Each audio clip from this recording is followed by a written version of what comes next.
Hi, I'm Jeff Ray, your host for Economic Outlook. Thank you for joining us each week as we discuss the region's most important economic development initiatives with a panel of experts. The Northern Indiana RDA awarded a $42.5 million in READY 2.0 grant funds to 13 projects during its December meeting. The grant funding will be used to leverage $613 million in total regional investments across the projects. We'll dive deeper into the projects on today's show. READY funds will help advance 13 projects across the region. We're diving deeper into those projects today with Kristen Pruitt, the president of Lake City Bank and board member of the Northern Indiana Regional Development Authority Board, Dallas Burgel, the president and CEO of the Inova Federal Credit Union and another board member of the Northern Indiana Regional Development Authority, and Bethany Hartley, the president and CEO of the South Bend Elkhart Regional Partnership. Welcome. Thank you. Thank you, guys. It's been a popular topic over the years to talk READY, regional cities. You all three have been in the middle of that, so thank you for coming back a little bit and talk about that. Bethany, let's come your way first. Just a reminder for folks. I think you're so familiar that they don't need it, but talk about the South Bend Elkhart Regional Partnership and what you do. Sure. So the South Bend Elkhart Regional Partnership covers 5 counties. We're a regional economic development organization. We're really focused on catalyzing economic development across that region and working collaboratively across those county lines to bring greater impact to the region. READY is one of those opportunities. We also do a lot of focus in entrepreneurship and talent attraction and development. Great. Kristen, let me come your way. I teased in the opener that about you're a board member on the Northern Indiana Regional Development Authority. If somebody who doesn't know what that is, tell us what that does. So we meet, we're an appointed board by the mayors and commissioners, and what we have done over the past 10 years is distribute and monitor and oversee grant funding from the state. And Dallas, I'm coming your way and build on the role on the RDA. Talk to a little bit about, this has been around for 10 years. Give us a feel for kind of what you've done a little bit over that 10-year period. Well, we've evaluated a very large number of projects we've been through. This will be our 3rd funding round. We started with regional cities, then there was READY 1, READY 2 is the most recent round of funding. Obviously, there's a tremendous amount of research and analysis that has to go into each one of these projects. A lot of really quality projects in every single round we've looked at, and the challenge for our board is just to distill that down to the projects that we think are going to be most transformational, that meet the state's objectives with their funding as well as our own strategic plan. Great. Chris, I'm going to come back your way. Talk regional collaboration for a second, because as you tease it, like this has been something that's been going on 10 years. Talk about the area kind of covered and why the regional collaboration is so important. It's really interesting. The 2015 Regional Cities Grant was to the region, which was a new thing. We live regionally. We don't think of ourselves as only living in Mishawaka or Elkhart or South Bend. We think of ourselves living in this general area. But economic development efforts and other efforts had always been based on county or other, county or city boundaries. And the Regional Cities Grant really encouraged the 3 counties, Marshall, St. Joe, and Elkhart County, to come together and think of ourselves from an economic development standpoint as a region, which means suddenly St. Joe and Elkhart County weren't competing for necessarily the same business, and we could work together to offer businesses a regional strategy that would be much more appealing to potential employers and certainly to their future employees. So Bethany, from your way, so build on Kristen's talk about regional collaboration. This is something that the state has recognized as pretty important, going back to regional cities and with READY and READY 2.0. Talk about why that's been such an important priority from the state of Indiana. Sure. So I think the state recognizes, similar to what Kristen was saying, when we think about greater than the sum of our parts and thinking about that collaborative effort, the funding and the resources can go a lot farther when you're working together instead of each individual county doing the exact same thing. It's how might we be more efficient with these sort of projects.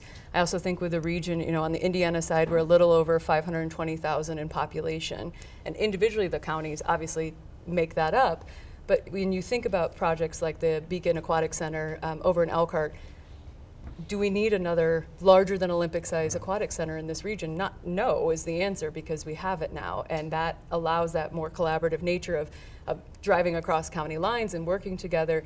And the state went from 17 regions to 15 regions through the READY process, and our region, fortunately, because of the leadership of the 3 of you sitting around this table, has been working together for the past 10 years, whereas some of these other regions, it took a lot of work to get ready for ready, and we were able to just naturally show up and sit down and already have that level of trust. And it's really fostered a lot of growth in our area, a lot of knowledge sharing, information sharing. It's been a really beautiful thing to experience and be a part of over the last couple years. Great. I'm going to stick with you one more Sure. question. So I think about kind of regional plans put together, kind of how those plans align with state. Talk at a high level, kind of the maybe some of the priorities from the state and our plan and that are critical to execute on. Yeah, so from a state level, which we are aligned with, the state of Indiana is losing talent. And we have a lot of really great opportunities in the state and in this region. And so the thrust when Ready One was first announced is we need to attract and retain our talent into the state. And each of the regions has its own unique identity to help support that overarching mission. And so at a regional level, we have been committed to that since Regional Cities 10 years ago, and we continue to advance those opportunities and activities. And so we know when we have enough people here, there's a thriving economy, there's more prosperity, and it's able to open the door to opportunities like what has happened in St. Joe County with the big project announcements. It helps make us more attractive to these companies that'll offer great paying jobs, career opportunities, benefits, and what region wouldn't want to have that? And so the state has really looked at improving quality of place through these sorts of programs. It is a very unique program in the country. To the best of my knowledge, there isn't another program like this that a state is offering. The state of Indiana also is very business friendly, which is a wonderful thing. On the other side of that, you have to be business and people friendly, and this is that answer to the people friendliness of, well, what am I going to do after 5 p.m.? What does that look like statewide and in this region too? So I think this has been a very well-received program statewide and from site selectors that are looking to the state and to our region, knowing that the state is supporting in this way, knowing that economic developers are supportive in this way is a right to win differentiator. So Kristen, come your way. So the RDA's had the challenge of sort of weighing through all these projects and trying to decide which best align with priorities in advance. Talk to us a little bit, I would say, before we get into Ready 2, just more broad categories, things that we've funded in the past. It's housing, quality of place. Talk to us a little bit about some of those priorities that you've been able to chip away at before. Yeah, it's evolved since Regional Cities, which was a very much a quality of place kind of initiative, and that was really important. And there's no way we could be where we are today had we not done those things, because those things really worked. So I think about Howard Park, I think about the Potawatomi Zoo, I think about the trails and at the Elkhart Aquatic Center, so the investment in things that are amenities to make this a better, richer, more enjoyable place to live, it was really the first step, because what we had to do was, as a region, the people who live here had to really start feeling good about living here, right? And I think it was kind of an unspoken benefit of what happened as a result of Regional Cities, because people would look around, they'd go to Howard Park, they'd go down to the river by Dallas's office, which I imagine 20 years ago was not the place to be, and they'd look around and they'd say, well, this is really cool. And when we start thinking that about ourselves, we become ambassadors for this region. So we're talking the region up to our friends, to people who are visiting, and there's a lot of visitors that come in town every year for various attractions. And then suddenly South Bend and Elkhart and this region, they're on the map as being places people want to be. And so then that makes possible the projects that follow, right? The housing. Housing has been a focus of all three, but much more heavily in Ready 2, but also pretty heavily in Ready 1, and especially downtown housing, right? So the really investment in the urban cores in our area to create density and really vibrant downtowns, which is really fun to see come alive. I think of Mishawaka as a really good example of what's happened there, and we were a part of that, the first housing, the big mill project there for Regional Cities. Great. Well, guys, thank you. We're going to take a quick break here in the studio, and we'll be right back. I'm here monkeying around with Josh Sisk. Josh, I'm sorry for the joke. We always have I jokes. could not resist myself. The entire drive over to the zoo, I was thinking about a great one-liner, and monkeying around with you was about as I good think as I I've could heard do. about all of them, All so right, very you good. wouldn't shock me. The when dad you- jokes are here today. So thank you for having us. Thanks Absolutely. for Thanks for thanks for joining us, welcoming Senator. us in on a cold winter day, but it's warm in here. The animals seem comfortable.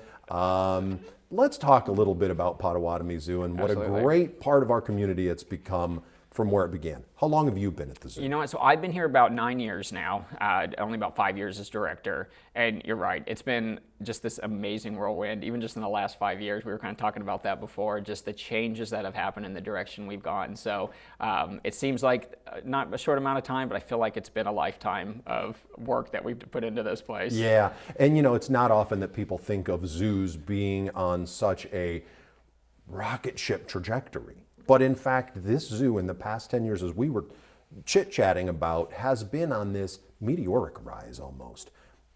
I would say, 60 to 75% of your zoo has been redeveloped, It absolutely including has. from the front entrance all the way back. Yeah, we're truly calling this the revitalization period of the zoo because the amount of work that's happened just in the last 6-7 years has been more probably in the 100-year history that we've had at the zoo when you think about just the amount of work and money that's gone into this short period of time. And as our viewers may know, and as you may know, any renovation, any refurbishment, any restoration is expensive. It is. One of the things that you and your team are great at is raising funds to help offset that. You don't make enough money at the gate to We do cover not, no. these things, do you? We do not. No. We being a nonprofit, a lot of people don't realize that everything that comes in through admissions, attractions, all of that, it pretty much goes back into the operations of the organization. I mean, our payroll alone is over $2 million a year. So a lot of that money goes to that. So all these improvements you see is through fundraising, state grants, funds.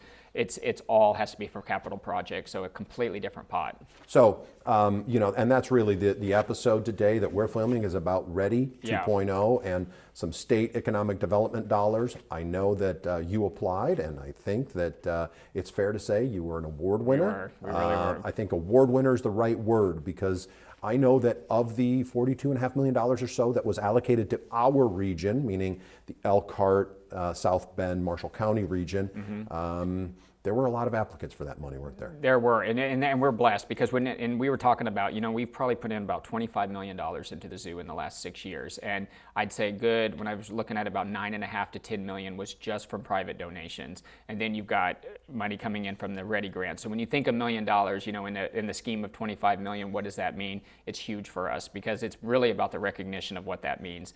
We're truly being recognized as a regional destination. We're bringing in talent from out of state, gives people a reason to want to live in this community.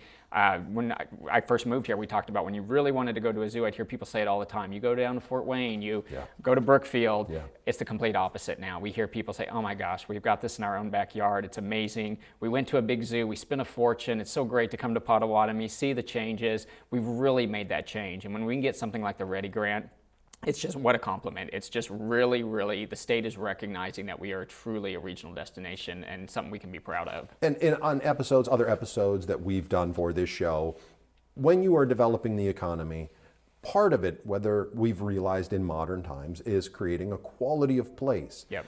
This recognition really does recognize that the zoo, the Potawatomi Zoo, does increase the quality of Michiana, doesn't it? It does. It really does. I joked that when I started here, we call it the cute little zoo. I'd hear that all the time. Oh, that's a cute little zoo. And I always use that term because it was. Little square cages.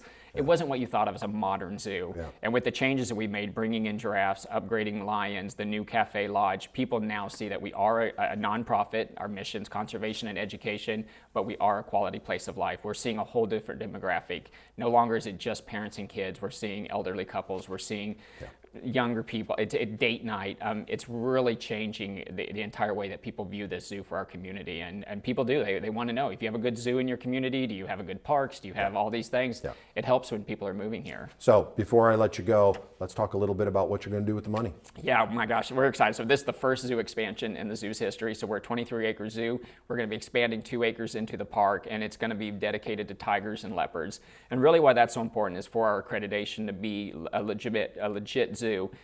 We've had to get our big cats out of cages. So this is the last phase of that. So this gets all of our big cats into what we consider modern zoological, the standards and exhibitry. We'll be able to breed these endangered species.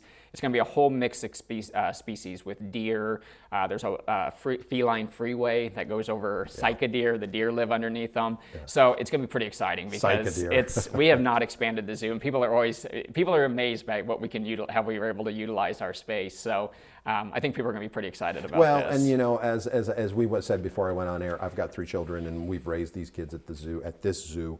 And one of the last vestiges of the old zoo is where the tigers and big cats are. So that's going to be an amazing project. When can our viewers look forward to seeing it? You know what? If we can break ground, if everything goes as well, we got about $1.5 million more to raise. But it looks like we're all on schedule to break ground this summer, so summer 25, with hopefully opening by the end of the summer of 26. So there's a good chance by the end of next year you would actually be able to experience this new habitat. So, well, Josh, yeah. I'm looking forward to it. Thank you. And We I are know too. a lot of We others are are too. too. Thanks for having us. Yeah. Once again, I think this is such a great story, not only of the zoo's history over the past 5 to 10 years of becoming such an amazing part of our community, but also how our economic development dollars are helping to make that next step a reality. All right, we're back in the studio. We're continuing our conversation about Ready 2.0. Guys, thanks for hanging around a little bit longer. So, Bethany, tuck your way. So Ready 2.0, we kind of set the stage a little bit in the first half. Give us kind of nuts and bolts, what happened, state, what we got, that kind of thing. Sure. So Ready 2, we were aware of the opportunity following Ready 1 announcements and allocations. And so early last year, we submitted an application on behalf of the region, and that process unfolded in workshops, stakeholder engagements, and really refining what we had submitted for Ready 1 and our regional plan. Again, it's very fortunate that we already function as a region, and so putting that application together was pretty smooth for us. In this round, we didn't have to go down and do a presentation as we had for regional cities and for Ready 1. We did go down for the announcement, the RDA did, with Governor Holcomb in April of last year, and we were aware that we received $45 million, which was the highest award. We were one of 6 to receive $45 million. And if you look at the Ready map, actually, of the state, it's all the counties on the regions on the borders of the state, which is quite interesting, kind of the gateways into the state. And so we were one of 6 to receive that. That then unfolded a public process of application in our region. Because the RDA is a public body, it was prudent of us to put out a public RFP, request for proposals. We had an online submission portal. We did receive a total of 53 applications. That portal closed at the end of August of 2024. Due diligence was being done from August to November of last year by the staff, by some of the RDA. The RDA members were taking the time. These were quite comprehensive applications. So outside of their full-time jobs, they were reading all of the applications. And then we asked a few of the folks to come and present to the RDA in November of last year to answer any questions they might have had and to give some more clarity, and updates on if any of their numbers or their capital stack had changed, which was a really great step to include in the process because we got to know who these folks were. And then the RDA from there in December of last year, just a couple weeks ago, announced the allocations to the 13 projects that they scored as being the most impactful, the most significant, and most transformative for the entire region, which covers all 3 of the counties. So now we go forward into the exciting contracting negotiations and moving forward with getting the dollars out the door to these amazing projects. Great. So Dallas, come your way. So you have this task Bethany mentioned. You've got $40 million, but you've got a lot of people wanting money. Put us in your head or the head of the RDA members a little bit, thinking about how do we figure out which projects provide the biggest bang for the buck for the region? That's a good question, and a lot goes into it. Obviously, with 5 RDA board members, all volunteers, we all come at it from a little bit different perspective, I think. We obviously have different connections and contacts, but really what it comes down to is what we're going to be transformative projects, what's really going to make a difference that we can look back on in 3 to 5 years and say, okay, now that's something that is going to help change the region and the community that we decided to go in and serve. As Kristen said earlier, housing is a big deal. Across our entire region, we have a very aging housing stock, and it's a major problem. And it's not just low-income housing, it's not just high-income housing. Just in general, the housing stock in our region's too old, and it's not expanding fast enough. Obviously, if people don't have a place to live, they can't come and work and live and spend their recreational life in your community. So that's a major concern for our entire region. And addressing areas that are difficult to build in, it's easy enough to go out in a green field and put up an apartment complex or a housing project. Much more difficult in the inner city, as Kristen mentioned earlier. First time you put a shovel in the ground, you don't know if you're going to discover an old industrial site that may have some environmental concerns, or maybe an enormous concrete footer that's going to cost you $1 million to remove. So I think this funding is very helpful on those kind of projects that makes it more attainable for a developer to come in and take on an otherwise either unapproachable project or something that they may have needed other forms of public assistance. So I think we all took a look at that. This round also had a lot of influence around anything related to childcare, another major concern for our market, in all markets probably, but we don't have enough of it and we need more of it. So we wanted to ensure that we helped along those organizations that were going to help solve some of those issues. Great. Kristen, let me come your way. Put your banker hat on for a second, because I do think Dallas started to touch on this important issue, why leveraging these funds is so critical, right? There's some risk or costs are high and we need to keep rents at a certain level, and we're leveraging major private investment. Talk a little bit about just that money side of it, if you will. Yeah, so a lot of these deals would be really hard to do without some grant money, because one of the award recipients described it very simply. He said, the rent you can charge in Elkhart, Indiana, isn't what you could charge in Carmel, Indiana, say, but a 2x4 costs the same both places. So the cost of putting these projects up, particularly in the sort of post-pandemic world when costs skyrocketed and then interest rates eventually went up, these projects would really not be able to get done without some support.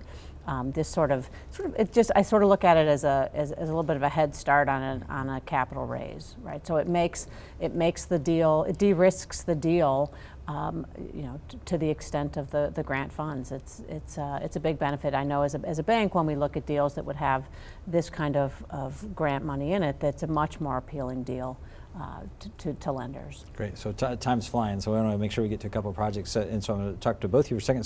So talk to us just at a really high level about a couple projects maybe that you're most excited about or that got funded that our viewers should pay close attention to coming up. Any come to mind when I ask that? So I would say two, and I'll be quick. The Michigan and Monroe and the work on the western side, the near west side of South Bend, I think those are really cool projects because those have been neglected areas where there is housing stock, but it's not up to par.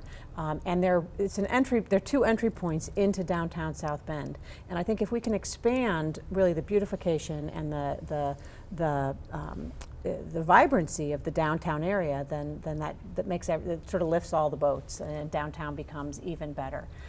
And then the other one I'm most excited about, probably the one I am most excited about, is 100 Center in Mishawaka, the old 1853 complex that was probably the heart of Mishawaka back in the day, and has fallen into disrepair. And it's a $40-some million project of over almost 180,000 square feet, I think, of mixed use, some residential, some childcare, a lot of retail, entertainment. It's going to be a real destination.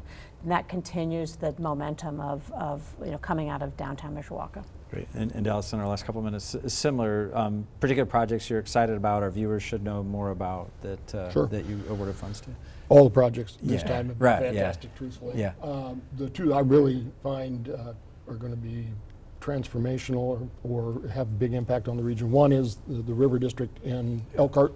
And because it's already underway, it needs a little more catalyst to really get that good core of rental and other types of housing going so that it can become self-sustainable.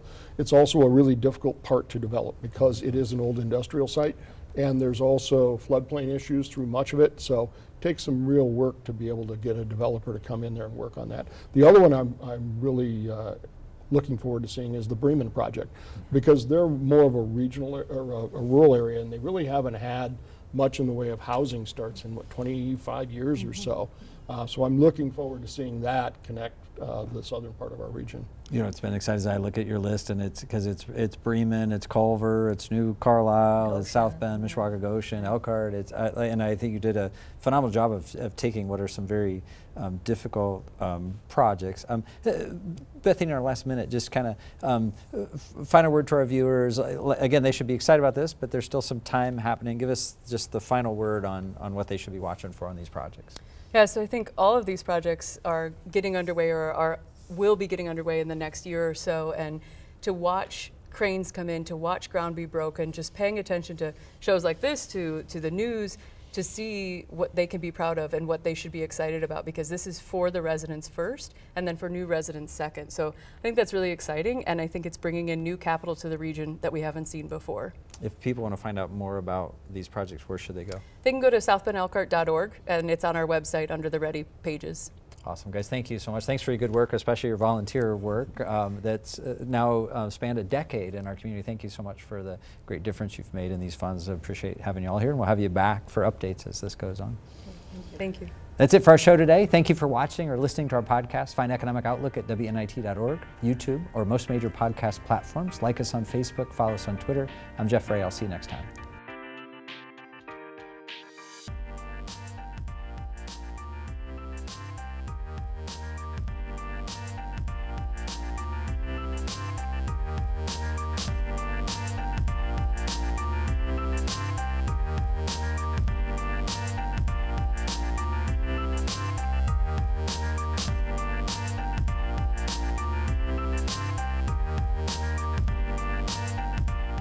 This WNIT local production has been made possible in part by viewers like you.